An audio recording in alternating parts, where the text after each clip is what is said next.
this market, they're at much higher valuations. So we're not suggesting that our performance will be like it was for the 7 years starting at the tech bubble bursting, but I put it in the presentation. You'll be able to see that when value does have its day in the sun, we think that is much closer today than it was a few years ago. And now you have the retail investors jumping into those stocks, pushing up the valuations, and it's just a matter of time for a small inflation tick up, a small tick up in interest rates. You saw a brief moment in September when those companies lost, people lost faith in a handful of those companies, and you saw the severity at which that can happen, and it happens quickly. We know that from March of 2000 on. We think we'll be vindicated that the stocks in our portfolio have great earnings prospects, high quality companies that are paying us a dividend while we wait. And we think we're just a few steps away from having another post tech bubble run. And it's been long in the tooth, longest growth run on record here. And we're excited, to be honest. We've seen this play out before, and we know how it ends. And we know that long-term patient investors like Gainesville will be rewarded. Great, thank you. Any other questions from committee or staff? I had just kind of a theoretical question. This is William Bill. I think that part of what the committee is trying to get at from the managers is, you know, maybe the probability or the risk of and I'm not sure the time frame, John, correct me if I'm wrong, but of a nearer term correction in the market that if we put the money to work too quickly can, you know, hurt our returns, you know, for rolling periods going forward. And, you know, should we hold off on investing for a while to see if that, you know, happens? And if so, what time frame? And, you know, I mean, those are the questions every investor would like to know, of course. And I know they're not really something that people can forecast. But given those kind of questions, I guess I'm trying to get at, do you guys recommend trying to time the markets? Or, you know, do you think it's worthwhile trying to do that in this situation? Or do you recommend, you know, with your portfolio just going ahead and putting the money to work? We're looking at maybe staggering it over a 3-month or so period, but I think the members of the PRC are looking at maybe waiting longer to allocate it to investments. Yeah, and that's the $1 million question right now. Clearly, as the bursting of the tech bubble showed, it can happen in a matter of weeks. And, you know, 3 months, 6 months, 9 months clearly is a good window to shoot for. We clearly don't have any, you know, analog buy-sell signals that's saying jump into value now. But we know that it's long in the tooth, it's stretched. You've now got the retail participants, you know, frothing at the mouth with these stocks. And so the stage is set. We think the next year holds the key. And so clearly stair-stepping in to equities generally or to value stocks always makes sense. But we think it's very close to the end. We think, you know, next year is the time frame that we're looking at, with rates and inflation being as low as it has been, that the $9.5–10 trillion that's being put to work will eventually rear its head with inflation. So, you know, it's tough to say, but yeah, stepping in clearly always makes sense. But I wouldn't wait more than a year, and I wouldn't put it all in this month either, if it were mine. Right. I hope that helps. That does. Any other comments or questions? Bill, again, thank you very much. We're going to let you get back to your life, but we appreciate you taking time out of your day to meet with us here. Thank you. Absolutely, anytime. Thank you, everyone. Right, thank you. John, just real quick before we jump to Brown, I wanted to mention, I forgot to mention earlier that we are recording this meeting, so just for everybody's benefit to know that the meeting is being recorded. Great, thank you. But so next up we have Brown, and Chris Gibson, I believe, is with us.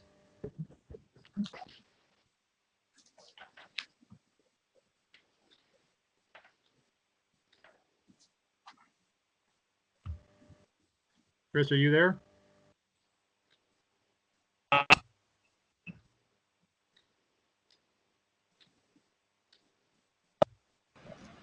heard him for just a second, and then he. Yeah, I'm here as well. This is Kevin Austin. I don't know if he's having a connection issue.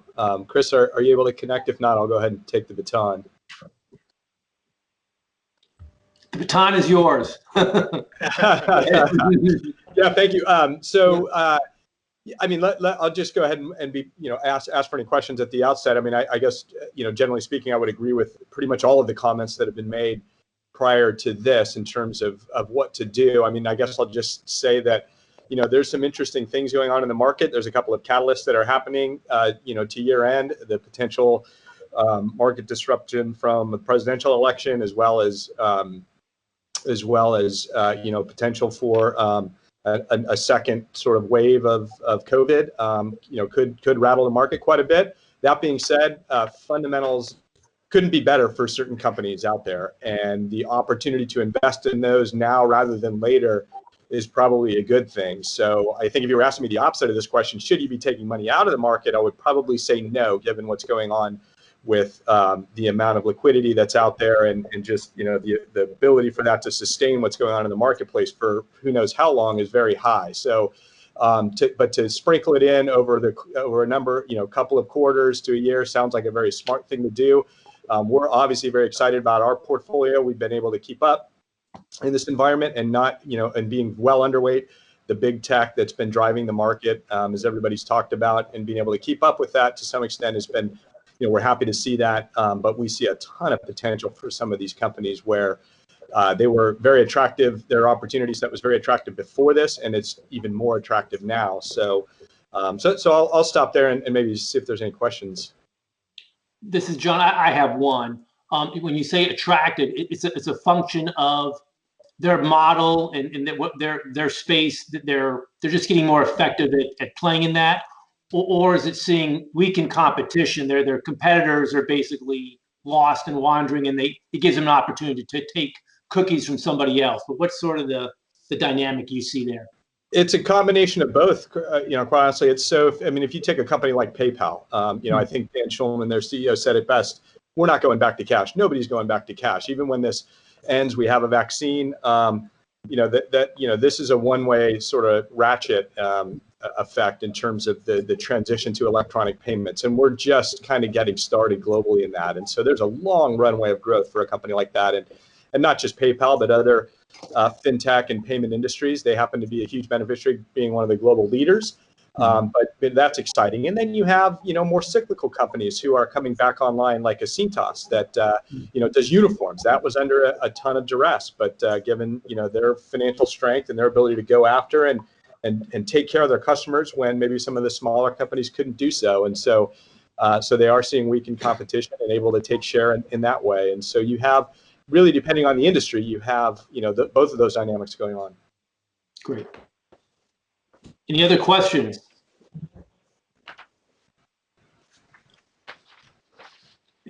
No? All right. Well, I appreciate your contribution to our discussion. Dave, do you have one? I saw you just popped up. Dave Rader? Oh, no, I'm just getting my paperwork together. Okay, very good. Okay, never mind. Okay, well thank you, Chris, for the snapshot. If there's no other questions. This is Matt. I do have a quick question. Great, thanks, Matt. Yeah, I saw in reading your report, which was very good. You mentioned that you always traded at a premium given your growth profile. Do you think the current premium that you're trading at is in line with where you historically have been, or do you think it's stretched a little bit at this point? It's actually right in line with our historical premium. The one caveat I would say right now is we have to be very careful about we always use sell side numbers for this. We don't want to use our own numbers, and sort of, so when we look at those metrics, those are the same ones that everybody else uses. It's a very interesting time. It's very difficult to model businesses right now. And us obviously looking longer term, it's maybe actually a little bit easier. But sell side numbers are all over the map right now, and so we have to take a little bit of what's going on with a grain of salt in terms of just looking at those PE numbers or growth numbers or whatever, what have you. But that being said, we're sort of right in line with our historical premium. Not in terms of that premium valuation, absolute wise, valuations have crept up. But again, I would say there's not only a lot of fundamental support for that. It's just the sell side numbers, quite honestly, in many cases are just not accurate and not reflective of what's going on in reality. Okay. Thanks. Any other questions? Seeing none, Chris, thank you again for stepping in here. You're most welcome. Thank you all. Thank you very much. All right, next up we have DGI, and I see Fred's on the line. All right. Fred, you're on mute. I can.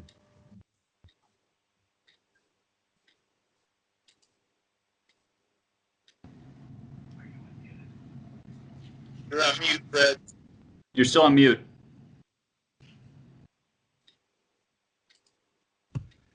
Now I'm off. There. It's okay. I was so clever. I had such great stuff to say. I gave you guys an absolute forecast with 100% certainty of what is next year. I'm sorry you didn't hear it. So I actually start off by saying Nick's on here. And I insulted him with his haircut. And this is the downside of video conferencing. John, I can make some very brief comments and take Q&A or whatever you do. Okay. Yep, go ahead. You know the time constraint we have. So yes, please. Love to hear your comments. So very quickly, the way to think about us, and when we answered the valuation question, we're an absolute return-oriented manager, and we've been sort of called we model our portfolios out like the private equity guys do. So think of us as a public private equity investor without the high fees. So what we do is we build a very detailed 7-year model. It's very granular for every one of our companies, and we update that regularly. But in order to invest in a company, we need a 12% higher expected return. We're showing about 12.5 now, so we're above our benchmark. I should tell you that historically, we do have this is historically in line. Since DGI started, we've done 12%, interestingly, and over the long life of the relationship with Gainesville, I think it's almost 14.5 or 15. So 12 is not out of the norm for us. Now, I can't speak to the relative attractiveness because we really don't spend a lot of time, but I can talk about areas of danger. We think the Russell Midcap Growth Index is dangerously overvalued, which we'll be happy to detail for you. But we don't own the index, so we think we can do our 12 plus.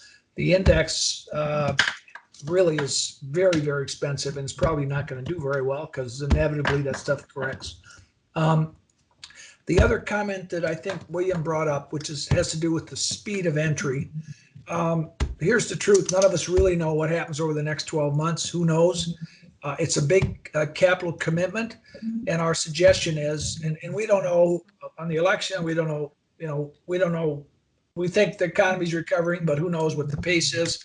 So I think probably a sort of a 3-part plan, 3 entries for all your managers and maybe over a 9-month period, with the instructions to us that if we see something that would say you ought to speed it up or slow it down, that we have that communication channel open. Okay. The other thing that I don't want to, I just want to say this, how sorry we are to the point of mild devastation over the loss of Brian Sargent. He was a special person. He's been there for a long time. I am grieving over it. This is a huge loss for the city, but it's also a huge loss for anybody that knew Brian. He was just a gift, and I'm just really sorry. Thank you. Thank you, Fred. Any additional questions from staff or our committee members? Just a quick question for me about, even though the 12.5 kind of hurdle rate is a little bit lower than perhaps the longer term average, how are you seeing in terms of the opportunity of putting money to work? Given those prices, are you having, if you were given money, would it kind of slow down your investment, or are you able to move fairly quickly with the strategies and the companies that you have on your list? Well, I think that remember we've used the same model for a very long time. So, in 2008, we were showing a 25+% expected return, and I actually begged the city to give us money. You may not remember, but we actually offered to run money for free if you just deposit money, because that was the highest return we've seen in a long time. 12.5 is above our hurdle rate, but it's not way above that would say to me, hey, you got to come in now.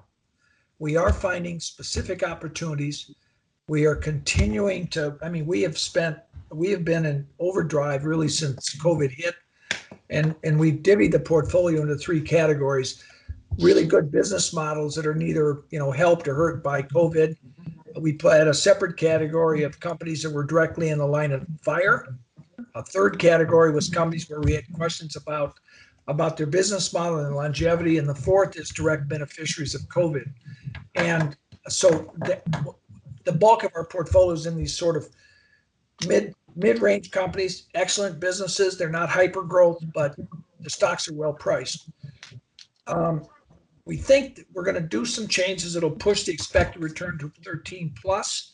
But again, that's not so overwhelmingly good. It says, hey, you got to come in today. Okay? I would just add, Brendan, this is Nick, that our model, because we're projecting out 7 years and we're using a reasonable valuation on a company that exists 7 years from now, we're not, that naturally pulls us out of the higher valued stuff. So as we look for opportunities to deploy capital, we're outside the valuation cycle. So I think the opportunity is historically in line. We see what everyone else is seeing. There's some expensive parts of the market. There's some cheap parts of the market. But as I said in the letter that I wrote to you, there's plenty of opportunity to deploy capital in businesses that will return our hurdle rate over time. So I think that 12% is in line historically, but I think that's probably a more solid number than any short-term metric is going to provide you. I think it's a really good question, Brendan. But again, if it's, let me just put a number out there. If you're looking at 15 or 16% expected return, we're going to push you pretty hard to say, you know what, that's high enough. Let's not dither. But we're just slightly above our hurdle rate. We are well aware of the competition from bonds, which is non-existent. We're well aware that the economy is recovering, is probably will continue to recover. So that says that you do commit the bulk of this money to stocks, but the speed of it just seems to me, the speed of it should be done, fairly carefully. It's just, it's just an opinion.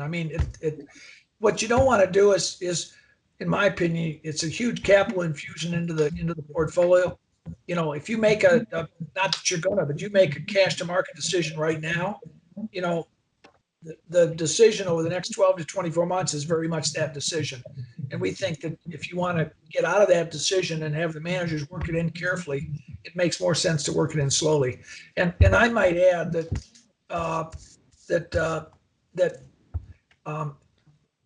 if you said that the other issue is, okay, we're going to allocate money to you, how fast would you go in? I think we still would go in carefully, but what we would do is not charge the city any fee on the cash. In other words, if you said, hey, we're going to commit, your allocation now, and you work it in, we talk about the speed, but we would not charge you any money to hold the cash. Okay. Thank you. I hadn't thought about that angle, but okay. Thank you, Fred. The yields, John, are 15 basis points. With a fee on it, you got a negative return, which strikes me as not the best. So Right. Great. All right. Thank you. All right. Other committee members, staff, any questions for DGI? Seeing none, gentlemen, thank you very much for your participation and insight, and hope you enjoy the rest of your evening. Thanks, John. Thank you so much. It's a great format. I'm glad you guys are doing this. It was very interesting hearing the other managers. Thank you. Great. Thank you. Okay. All right. So we've got Zine up next. I think Wayne, I saw on there. Wayne, you there? Yeah, I'm here, and given our time frame, I'm going to yield the floor to Evan Fox, our portfolio manager on the small cap value strategy. Great. Hello. I don't know if you want me to also just give a quick intro and how we're thinking about things, and I'm happy to take questions from there. But you saw what we sent through. We're at a period that's obviously been incredibly challenging for value relative to growth and the absolute valuations we're seeing in the market.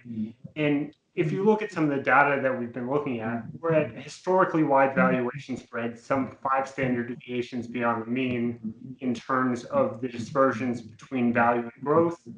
And when you look at small cap versus large cap, while not as wide, we're still seeing pretty wide dispersions versus history. And so at the same time that parts of the market are at historic peak levels, we're continuing to find incredibly interesting and attractive opportunities in small cap value land. When it turns exactly is unclear, and there's a lot of different ways that could drive that, but we're really finding opportunities across a range of sectors, and there's a lot of beat up names that are really good quality businesses that are not being appreciated by the market today, while individual investors and growth investors have focused on some of the parts of the market that have been growing much faster. Great. So from a historical, this is John Vischer, from a historical standpoint, and I realize we're in ahistorical times, but what's the opportunity set, the excitement level of the portfolio managers? Is that, about normal? Is it, that you guys can't believe some of the deals that you're finding, or you're like, it's, I'm going to go on vacation? I mean, what's sort of the sentiment in your space of the world that you're investing for us? For the record, I'd love to go on vacation, but I haven't gone. Okay. But I would say when we look at the opportunities today, we're seeing some of the cheaper valuations we've seen in a decade for individual names at the same time that other parts of the market are incredibly rich as we look at them. And so, would I say that overall this is the time to jump into the entire market? No, but do we feel that some of the dispersions that are out there in valuation opportunities and those differentials are bigger than we've seen in quite a long time? Only the dot-com bubble has come close to this. And so, while again, I'll echo the sentiment everyone else has made that hard to know exactly when timing is right to enter the market, we do think some of the dispersions there are pretty exciting as we look at them. I've got a quick question. This is William Johnston. Given that what we're probably going to do with the bond proceeds is, sort of stagger them in over a certain period of time, whatever we determine that is. If 3 months from now we put, say, a quarter of the money to work or half of the money to work or whatever, and we saw a significant market correction that, I think that, some of the previous managers thought could happen. And we wanted to take advantage of that by putting the remainder of the proceeds to work, however we allocated that. How able, I know a lot of managers, view themselves as long-term stockholders and that sort of thing, but, if we gave you a large lump sum of money on a particular day, are you able to put that to work in, a matter of a couple of days to maybe try and take advantage of a market correction event? Yeah, I mean, the nature of small cap investing is there are liquidity concerns depending on the size of how much you're looking to invest. But we recently had a 9-figure inflow that we were able to put the majority to work within the first 2 days, and the rest took over the course of a week plus. So, it depends on the liquidity of the individual names, but that's order of magnitude how we've been able to handle it, if that's your question. Okay. Yeah, that answers my question. Great. Any additional questions from committee members? All right, seeing none, you're free to go to dinner and dream about that vacation sometime in the next couple of years. Sounds nice. All right. Thank you, Evan. Thank you. Thanks, guys. All right, and last up, we have Twin. I think I saw Jeff on the line. Yes, I'm here, Brendan, and it's good to see you, John, and others. And thank you so much. And I'll reiterate what I believe Fred had said. Our deepest sympathies on Brian's passing. That was very, very sad, but very sad. So it's good to see you. I provided a write-up. I would say that based on some of the questions, maybe I could kind of address some of the. William asked a few good questions about timing. Like the other managers, I would certainly agree that investing in 3 tranches, as I would call it, 3 periods of time, is the right way to go about it. I do think that volatility in the market, which has been exceptionally high, March of 2020, it was off the charts. It was even higher than August of 2008. It continued to be high in April. And while it certainly quieted it down in August, it certainly has picked up some volatility, certainly picked up a bit in September. So I will tell you that in all years where the market's highly volatile in the front end of the year, it's usually highly volatile in the fourth quarter. It's also highly volatile. I will tell you that in the last, all the election years since '62, November's been the most volatile month, whereas historically October's been the most volatile month. So I think volatility is going to be high. So I would say that I would certainly invest in tranches.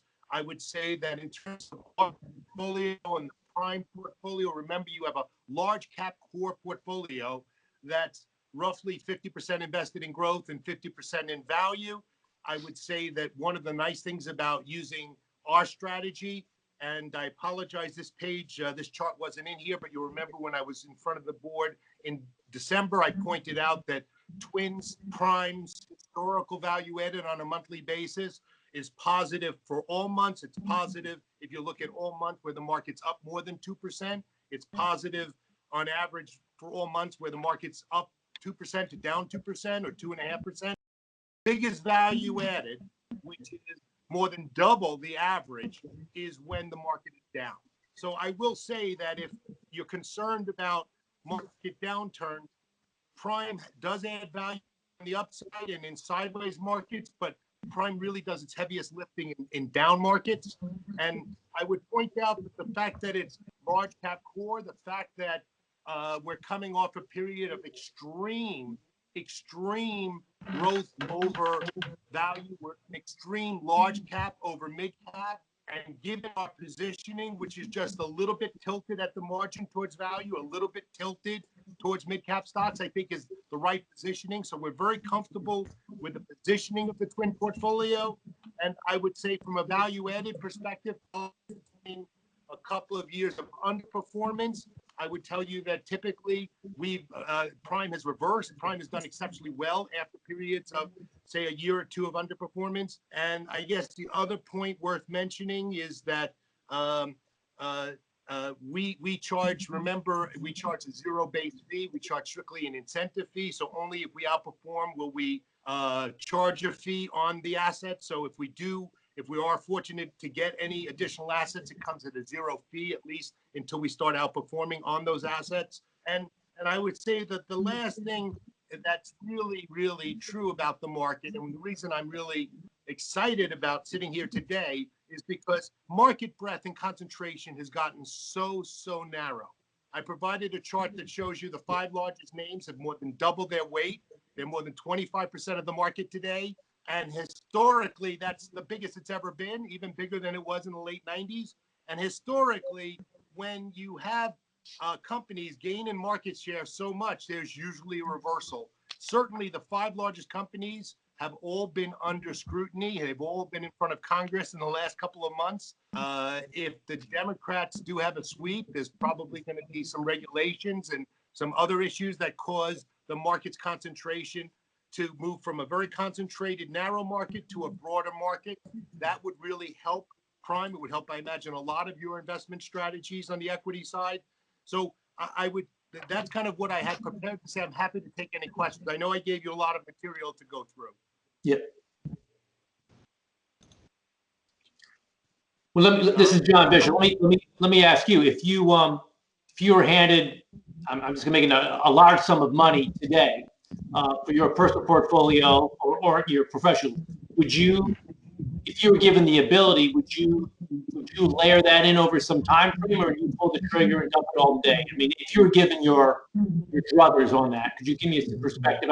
Again, I know it's a tough question for a long-term investor. It's patently unfair, but we're faced with some decisions. So I'd be curious about your perspective on. You mentioned maybe some tranches, but I guess what would make you? I guess let me just give me your opinion in terms of what would you do. I would say, John, that as you know, the market's close to its all-time high. I would say to you that my first tranche would probably be at sometime in the fourth quarter. I might wait a little bit for the election to take place. I might wait for some of the uncertainty and volatility to kind of even out, but I would only do a third of the money or a quarter of the money in the next month or two. I would then probably do another quarter or a third in the first quarter. And then depending on how markets move, either you move in and do it in, if the market really tanks, I would look to probably invest more immediately in January. But my guess is that I would do maybe a third to a quarter in November. And I would probably wait and do the other 2/3 to 3/4 early next year into somewhere in the second quarter. I would say that I would do it in 3 tranches, and whether you want to do it over a 4 to 8 month period, it's probably what I would suggest. If it were my money, that's what I would do. Okay, very good. And this is one final question, just more technical, but I know you're dealing with some of the municipal plans, but do you have any concerns over maybe some tax loss selling and harvesting, given sort of the volatility? And when people talk about volatility, nobody worries about the volatility on the upside. It's that downside volatility that nobody really enjoys. But given the unusual nature of the markets, do you see tax loss selling toward the end of the year contributing to volatility more so than normal? That's a great question. So I will tell you that historically, in years where there are more advantages for tax losses, there's usually greater January effect or greater tax loss selling. I would also say to you that if there's a sweep of the Democrats by both the president and the Senate, the House remains Democrat. If that's the case, and it's a 3-way sweep, I would say that the odds of a capital gains tax becomes very high. And I would say that I would expect there to be a lot of tax loss selling. The interesting thing about the market, and I provided this in the chart, from January of 17 through through January of 17 through September of 2020, the market, as I showed you, is up 56%. S&P 500 up 56%.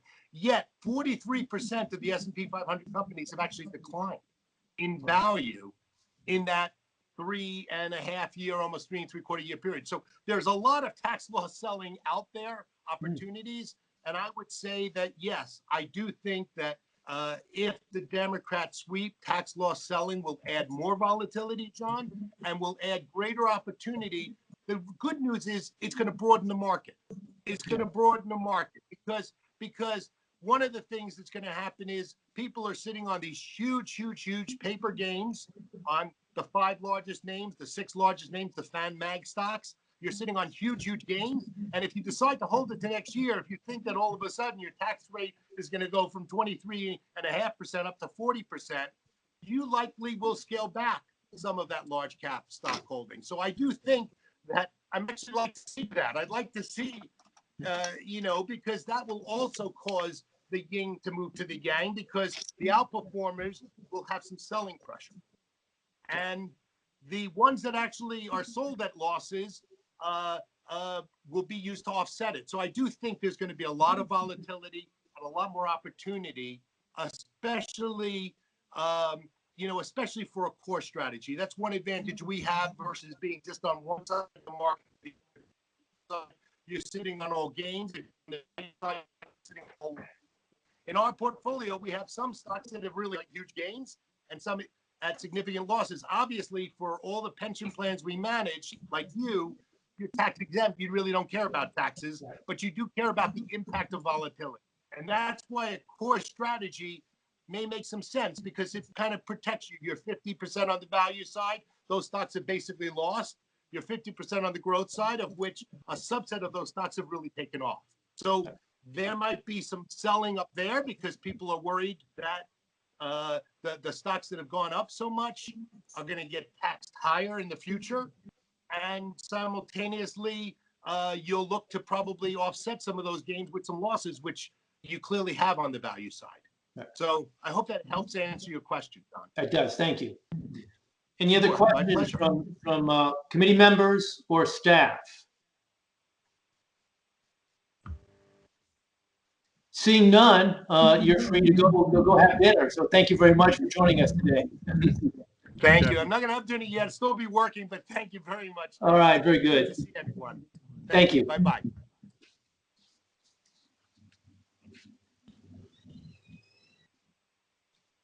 So John, if it makes sense, I'll jump back in here and just kind of begin the next phase of the conversation. So I guess what I'll do is I'll start with the kind of proposal or little memo that I had sent out. I believe that was on Friday, just to kind of give you guys something on paper to look at and a few dates to kick around. So that was a proposal, and again, what I sort of reiterated is sort of as a firm, we don't really advocate timing. When you have money, generally you put it to work. But given our discussion, I came up with some and actually the 3 tranches that kind of line up with some the managers were discussing. But of course, they were a little bit sooner than what they were referencing. Most of those obviously were somewhere in the 4 to 9 month range. The dates that I was selecting were essentially tomorrow. If you made a decision, tonight to move ahead. The next one was soon after the election, expecting certainly some volatility in different parts of the market, doing better and worse than others. So that would be another kind of entry point.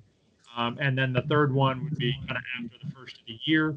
Again, obviously seeing what may or may not happen in the markets with volatility. And then again, that would also give us time to have a few more meetings where we'd be able to discuss, what has done well, what hasn't, and make additional, overweights or underweights based on what's been happening over those subsequent periods.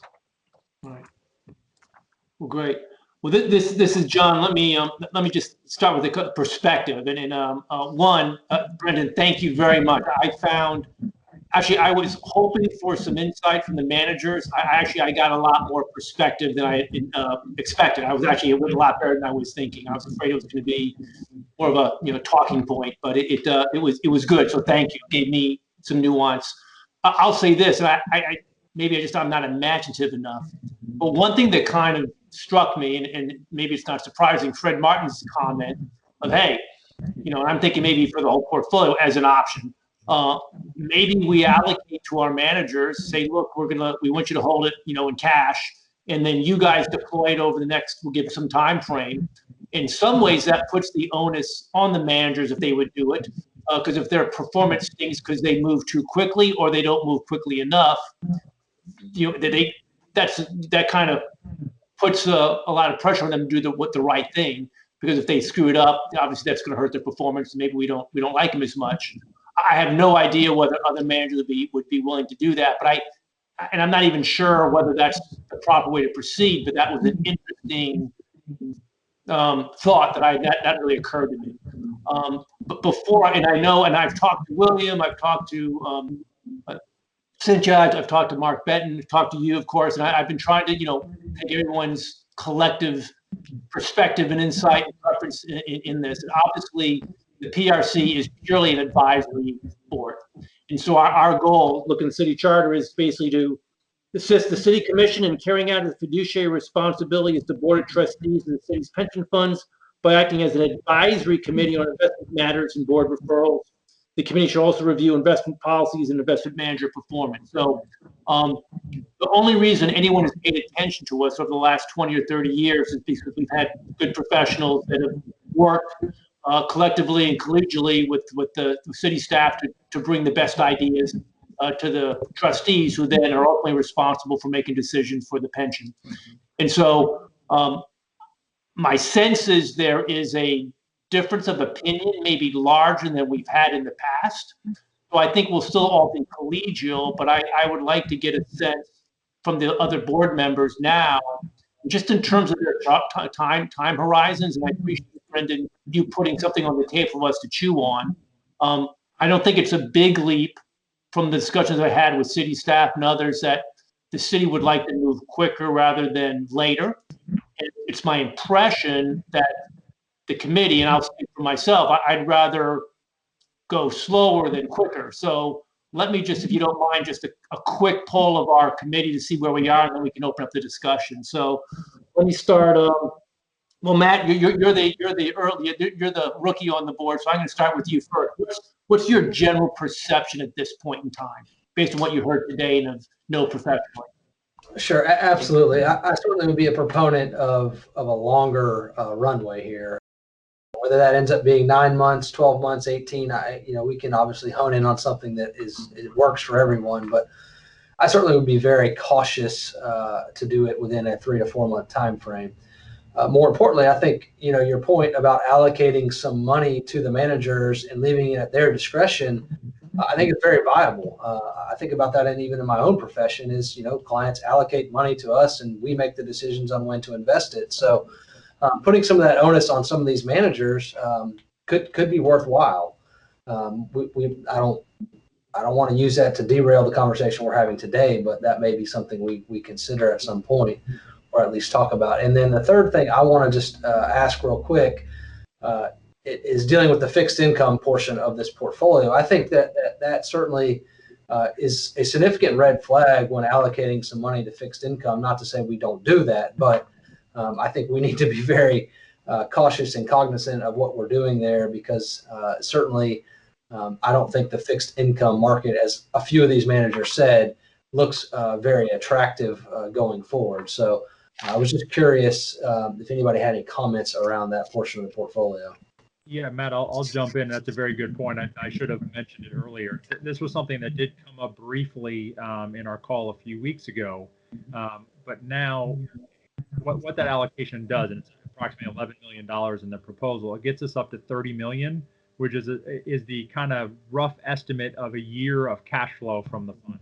So the idea, it would just be buying a year of liquidity. If markets would go sideways, we'd have that portion covered, and we could be patient with all of the equity assets. We wouldn't be forced sellers 6 months from now or 9 months from now as the pension plan needed cash flow. And this is William. I can maybe explain that a little further. So typically, the largest cash flows in the pension plan are the outflows for monthly benefits to the retirees. And then in the past, it was the biweekly inflows for contributions from the employer and employees. So because of the bond issuance, the contributions from the employer will go down dramatically by, let's say close to 90%.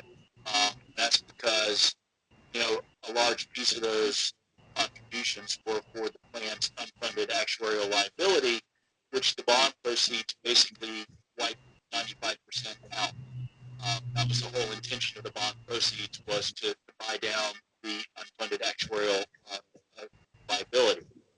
So instead of receiving, say, $17 million in annual employer contributions into the general pension, we're really only the employers are only going to be putting in about, I think, closer to $3 million. Or I'm sorry, I take that back. It's about $4.5 million.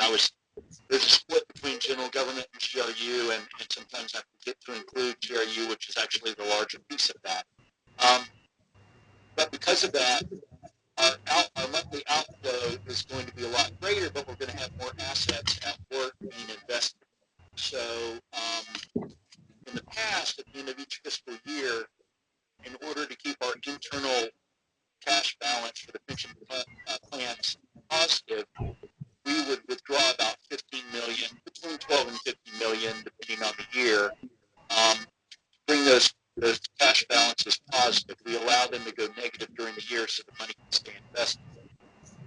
with the bond proceeds being deposited all at once into the pension plan and increasing the value of assets there, what we anticipate is instead of having a $15 million withdrawal from investment accounts at the end of the fiscal year, we'll now have closer to a $30 million withdrawal.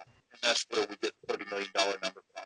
Gotcha. And we don't want to have to sell equity investments at losses if we get to that point at the end of the fiscal year. We have some flexibility in the timing of when we decide to take withdrawals from the investment accounts, but having 30 million in the fixed income account, that gives us that liquidity that we need regardless. Okay. Great.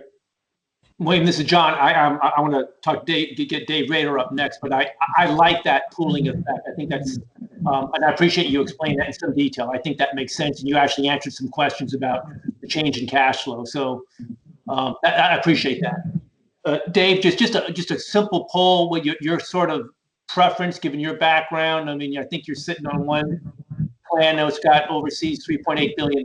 You have a little bit of experience. What's your present view or preference in terms of the pace of investing, if you have one? I do. It is that you need to get good managers and you need to follow their advice. And that's what you have today, is that almost universally they're saying, let's watch very carefully the timing on how we do this. Okay. And I think we need to pay attention to those people because they are your future, and they need to be we need to do what they're telling us to do. Okay. So I'm with them. I think we ought to stretch this out a little bit. Okay, great, thank you. Harvey, you're up next. Again, just a quick preference at this point in terms of what you're thinking, and then we can open up the discussion more fully. Yeah, well, I'm waiting. I might have to switch phones here in a second, but I think that longer is a little better than shorter right now because of the volatility. We don't know. There's too many things that can happen in the next couple of months. But I do like what Fred brought up. If we get all our managers to do that, one of the problems I have with pension funds allocating money, it moves like molasses. We need to be a little bit. We need to be a little bit quicker on the draw. And what Fred's solution, if the other managers would go along, could be great. If the money sits there and they wait for the opportunity and say, "Oh wow," Brandon comes back and says, "Hey, we got this opportunity here." By the time all that happens, the opportunity could be gone. Right.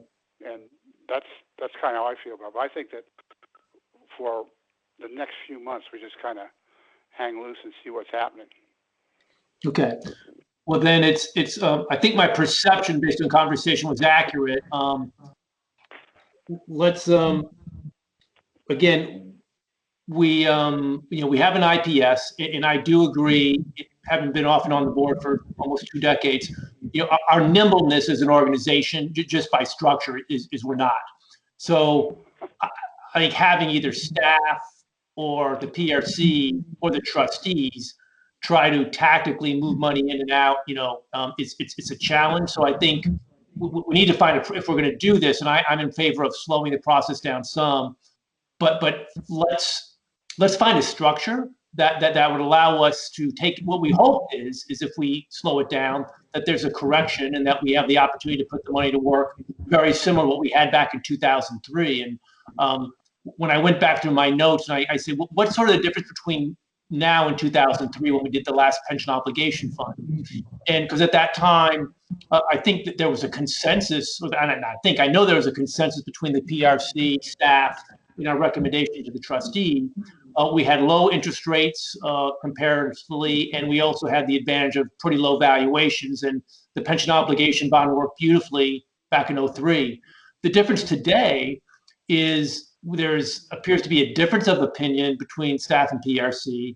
And I'm not quite sure how we resolve that. But we have a very low interest rate, but we're at, as the managers have indicated, near all-time highs in terms of valuations, at least in the short run. So it's a different dynamic, and I think that's what's causing sort of the pause here, at least from my standpoint. It looks like the PRC in general. On the other hand, we don't want to wait years, right? We got $158 million. I mean, there's been discussion about this just being a rebalance, and not just it being a rebalance. And I can intellectually understand that to a degree. However, it's almost 40% new contributions. It seems to me that's almost like a new capital contribution. Therefore, I'm wrestling with, is this something that we need to go to the trustees with and explain, our positions and ultimately have them sign off on it because they're frankly the ones that approved the pension obligation bond? Or is it something that we can resolve, ourselves? Brendan, let me ask you a technical question. The idea that Fred brought up, do you think the other managers might, or is there a way to quickly poll them, like within a day or so, to see if those other managers, if that's even an option, or what do you think there? I mean, certainly I can poll them and get you an answer. I can tell you quickly what I think. Mm-hmm. DGI and maybe to a lesser extent Barrow Hanley might do that. Mm-hmm. But my guess is the others won't. I mean, certainly Silchester and Bailey Gifford in a fund, they're not likely to have this feeder cash pool because what happens is it messes with their allocation, and then their portfolios don't look like any of the others. And from an audit standpoint, they have this separate portfolio that doesn't look like everybody else. Right. So I tend to think it's a low probability for most of the managers. Maybe there's one or two in addition to Fred that would be willing to do something like that. Okay. Well, let me ask again. We've had the committee speak again. I think we got Cynthia on the line. Of course, we got William, and I think Mark Benton. I think it's only fair that the PRC kind of hear the perspective from staff, and let's see if we can't come to some type of rational compromise. So, I don't know, Mark, are you still online? Yeah, I'm still here. Okay, and I know you and I had a discussion a couple of days ago, but I after today's kind of perspective from the managers, I'm curious, what are you thinking? You've been around the block a number of times. Yeah, I will tell you, pension plan is a perpetual investor. We've always constructed the asset allocation such that it was in a position to perform well over the long haul. We've never kidded ourselves to think that we were capable of timing the market, and we've never taken the chance to do that. I didn't, and frankly, we've been consistent. We've stuck with that. We've kept that asset allocation fairly consistent, and I think that's one of the reasons why over the last 25 to 30 years that this pension plan has been one of the highest performers in the state, if not the country. I didn't hear anything from the investment managers today that I didn't think that I would hear. I didn't hear anything that changes my mind. John, you and I talked about this last week.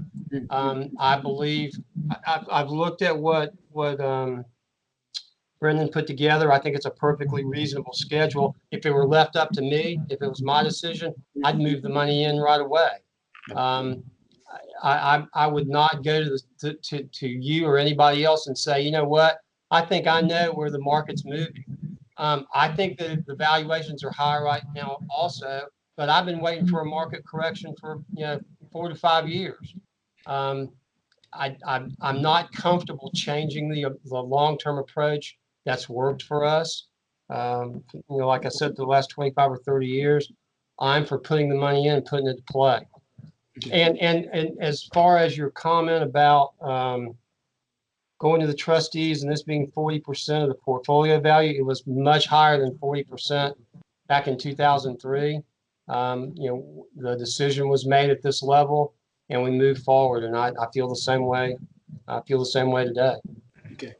Well, Mark, I trust you and respect your opinion. We haven't always agreed on everything together, but I know that but I do have great respect for you, so I appreciate your comments. I do, and as I do you, John, and I believe, like you said earlier on, we can do this collegially. There are no wrong answers. It's just we've worked this way. We've worked consistently. We haven't varied from this approach, and I don't see any reason to vary now. So, all right. Well, we're going to respectfully disagree. Well, again, but that's okay. I appreciate that. No, really, I do. I appreciate the comments. won't be the first time, right, John? No, it won't be. So anyway, all right. Cynthia, I know you've been involved. You and I spoke briefly, I guess, last week as well. Again, as a finance director, a lot of this falls on your shoulders, and I would love to solicit your sort of opinion. Yes, and unfortunately, this is going to be the first time that you and I disagree. Okay. And I think I'm going to disagree a little bit with Mark too, because I don't think I'm as aggressive as he is in this one. So I do feel that the three tranche approach is more of a compromise with the sentiments that have been shared by the PRC. Again, as Mark mentioned, this is a perpetual plan. We are investing for the long term. I don't want us to get into the business or start trying to get into the business of timing the market. And so I am comfortable with the approach that Brendan has provided.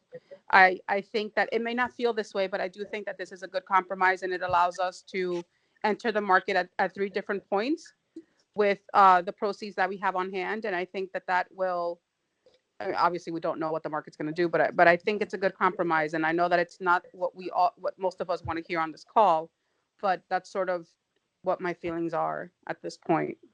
Okay. Well, I appreciate that. And, everyone here is trying to do the right thing for the right reasons. And, you can have honorable people disagree at an intellectual level, and that's okay. And usually I find a diversity of opinion winds up with a better ultimate solution than, any one person's idea. So thank you for that, for the comments.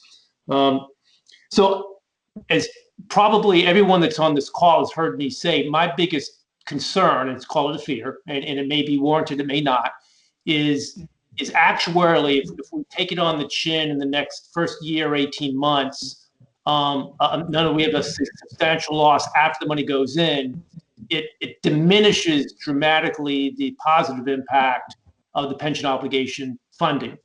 And so my instincts, both professionally and my belief personally and professionally, is that, breaking it up makes sense. I've got for my personal business, and this is just personal, is I'm telling clients I'm not making any decisions until after the election. I want to understand the rules of the road before I start deploying long-term capital. That doesn't mean I'm selling anything. It just means new money that's been gathered the last several months is sitting in cash at no cost, and I'm waiting for various entry points. And I don't know whether that's going to be, in one fell swoop, if there's a big correction, or whether it's going to be probably, if there's not, over the next 6 to 12 months, is how I'm doing it in my professional practice. But I look at the flip side. What if we have a big rally and we miss it? And I'd hate to miss it, but I also think actuarially the pain would be much worse if we have a loss than if we miss some of the upside and we just kind of pick up, several percentage points, at least from what I can read and understand from the presentation from the actual firm that did the pension obligation bond offering. And, so that's where I am. To keep it simple, you could do 12 tranches over 12 months, just one at a time, or if we have managers that would be willing to make tactical decisions, we'd allocate it to them. But we're in a bit of a quandary because, unlike in 2003, we have an honorable disagreement in terms of how to proceed. So let me open it up now to other committee members and let them discuss it, and then we can hopefully try to arrive at some decision here in the not too distant future. So, any other members?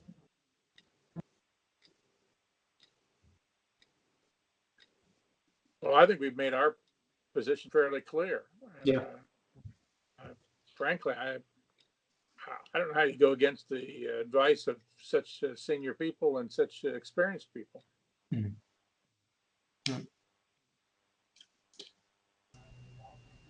Well, this is Matt. I want to. I guess I just want to reiterate. I don't know that I heard anybody say immediately except for Mark. So I'm just curious if if there's any other compromise. I know there was an allusion to a compromise of being three tranches over 3 periods of time, but it's 6 months. Is there anything that we are willing to consider differently than what's been proposed at this point, I guess. This is William. I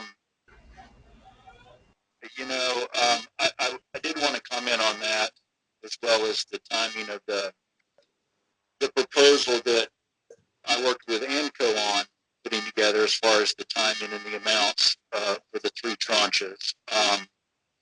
And I haven't discussed this with Mark or Cynthia yet, but given some of the feedback from the managers today, I know that we don't want to try to be market timers. That's sort of a stance that we've taken. But personally speaking, I wouldn't have a problem pushing back the allocations a bit and stretching them out a bit. Now, what that looks like exactly, I'd like to sit down and run some numbers, and maybe work with Brendan and talk to some of the managers about which ones would be willing to take some cash. Like you said, not all the managers can, certainly not commingled funds. But if instead of putting it to work, and keep in mind that when I propose, what I'm saying is, have an idea of how we want to put it to work, but have the flexibility if we see a market correction to change that. And I know that it can be difficult to get all the PRC members together to make a recommendation, but I'm not sure that that's really necessary if we agree on some sort of I would prefer that we sort of reach an agreement, but it doesn't have to happen. We have the cash at State Street in a cash account, and it's earning the 15 basis points or whatever their G-STIF cash account earns. And so I have the ability, with a letter of direction, to have that money transferred to an investment manager or a commingled fund, the next day, or the end of the day. So we can allocate those assets quickly, and if we have a plan in place that we agree to, then that makes it all that much easier to execute. I think staff needs to have an internal conversation and, discuss this a little bit further, and, maybe let the PRC members know what our decision is. I know we've got a proposal out there that ANCO put together for us, and there are reasons for the numbers that we used and the dates we used. But I understand the concern about volatility around the election, about the calendar year end, and I agree that those are likely to be volatile markets at those times. And so I don't mind pushing out the timeline a little bit, and maybe have it go out 6 months as a plan with smaller amounts, but have the ability, if we see markets that warrant it, go ahead and put it all in at once. Right. This is John. I think some additional discussion is warranted, and I don't want to analyze this to death where we don't take action, but I do. My preference is, let's find out which managers are willing to take on the responsibility of some discretion, and where we'll hold their feet to the fire. And some of them, the ones that mechanically or operationally cannot or will not, we need to understand that. I agree with you, William. My personal preference is have it no sooner than 6 months if everything's normal. Certainly, if today, it would be much easier if the market had dropped 45%, we could make a decision pretty easy this afternoon and invest it all tomorrow. But I also, I don't want to be micromanaging, nor do I think it's fair to place the onus of tactical investments on staff. So I think having let's understand what our options are.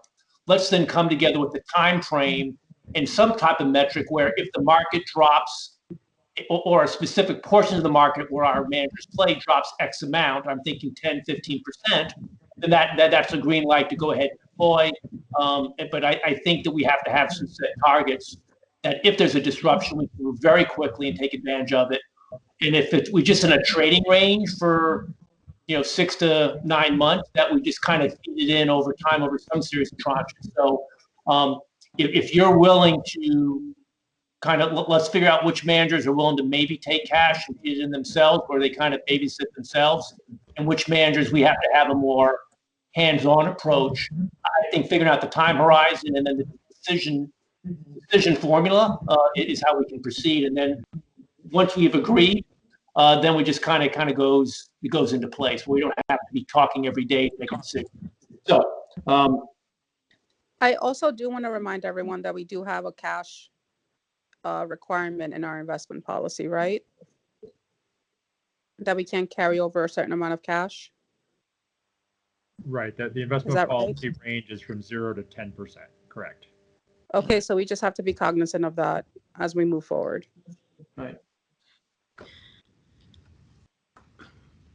I agree. And part of this is John. I think part of that is from a rebalancing. I think this is a bit unique, and we may have an opinion, but $158 million is a bunch of money, and I also would like to put it to work.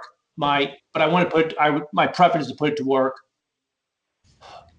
where we mitigate the risk of a significant drawdown early on. And I think the only way you do that is we stretch it out some, and we wait for an opportunity. And certainly, if that opportunity presents itself, then we move very quickly. But we're all in a kind of unique dynamic right now. We're trying to operate, intelligently with discipline. So, William, if I hear you correctly, you'd like some time to kind of absorb what has been discussed today. Brendan, you can do some inquiries to the managers, seeing which of them would be willing to consider taking cash and deploying it as they see, opportunities. And then we have to agree on that. And for those managers that cannot or will not do that, then we've got to kind of figure on, what's the tranche time frame, and how do we make a decision? What drop in prices do we move up that timetable so we can be opportunistic? And I think that would be, if we come back with some ranges there, I think we can chew on that a little bit more and come to a decision, pretty quickly. Again, my preference is to have a unified recommendation. But again, if there's an honest difference of opinion, I'm not quite sure how we're going to resolve that. So I think continued collegial compromise, using the best information we have, is the way to proceed. So other board members, are you okay with kind of charging William and staff to have some discussions, come back, let Brendan determine which manager would be willing to take cash and work it in over the time frame they see fit? Does that seem like a reasonable course of action? And then when's the next time we can have a discussion? This is Matt. I would be in agreement with that. Okay. Yeah, it seems reasonable to me. Okay. Yeah, John, it's Harvey.